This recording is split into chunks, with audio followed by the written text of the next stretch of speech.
بسم اللہ الرحمن الرحیم۔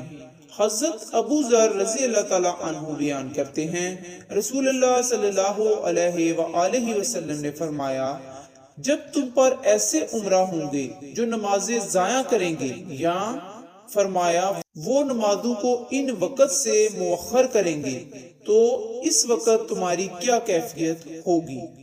میں نے عرض کیا، آپ مجھے کیا حکم فرماتے ہیں؟ آپ صلی اللہ علیہ وآلہ وسلم نے فرمایا، نماز کو اس کے وقت پر پڑھنا، اور اگر تم ان کے ساتھ بھی پالو تو پھر نماز پڑھ لو تو وہ تمہارے لیے بطور نفل ہوگی۔ مشکات المصابیح حدیث نمبر 600۔ حضرت ابو ہریرہ رضی اللہ تعالیٰ عنہ بیان کرتے ہیں، رسول اللہ صلی اللہ علیہ وآلہ وسلم نے فرمایا، جس شخص نے طلوع آفتاب سے پہلے نماز فجر کی ایک رکعت پا لی تو اس نے نماز فجر پا لی، اور جس نے غروب آفتاب سے پہلے نماز عصر کی ایک رکعت پا لی تو اس نے نماز عصر پا لی۔ مشکات المصابیح حدیث نمبر 601۔ حضرت ابو ہریرہ رضی اللہ تعالیٰ عنہ بیان کرتے ہیں، رسول اللہ صلی اللہ علیہ وآلہ وسلم نے فرمایا، جب تم میں سے کوئی غروب آفتاب سے پہلے نماز عصر کی ایک رکعت پا لے تو وہ اپنی نماز مکمل کرے، اور جب وہ طلوع آفتاب سے پہلے نماز فجر کی ایک رکعت پا لے تو وہ اپنی نماز مکمل کرے۔ مشکات المصابیح حدیث نمبر 602۔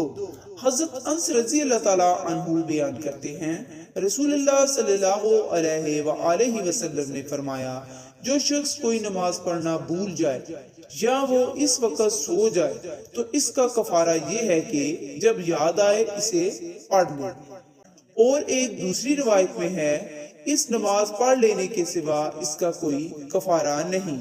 مشکات المصابیح حدیث نمبر 603۔ حضرت ابو قتادہ رضی اللہ تعالیٰ عنہ بیان کرتے ہیں، رسول اللہ صلی اللہ علیہ وآلہ وسلم نے فرمایا، حالت نیند میں نماز میں تاخیر ہو جانے پر کوئی تقصیر و گناہ نہیں۔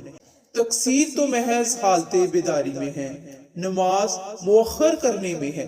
جب تم میں سے کوئی شخص نماز پڑھنا بھول جائے یا وہ اس وقت سو جائے تو جب اسے یاد آئے پڑھ لے، کیونکہ اللہ تعالیٰ نے فرمایا، مجھے یاد کرنے کے لیے نماز پڑھا کرو۔ مشکات المصابیح حدیث نمبر 604۔ رسول اللہ صلی اللہ علیہ وآلہ وسلم نے ارشاد فرمایا، اللہ اس کے چہرے کو روشن کرے جو حدیث سن کر آگے پہنچائے، صلی اللہ تعالیٰ علیہ وآلہ وسلم۔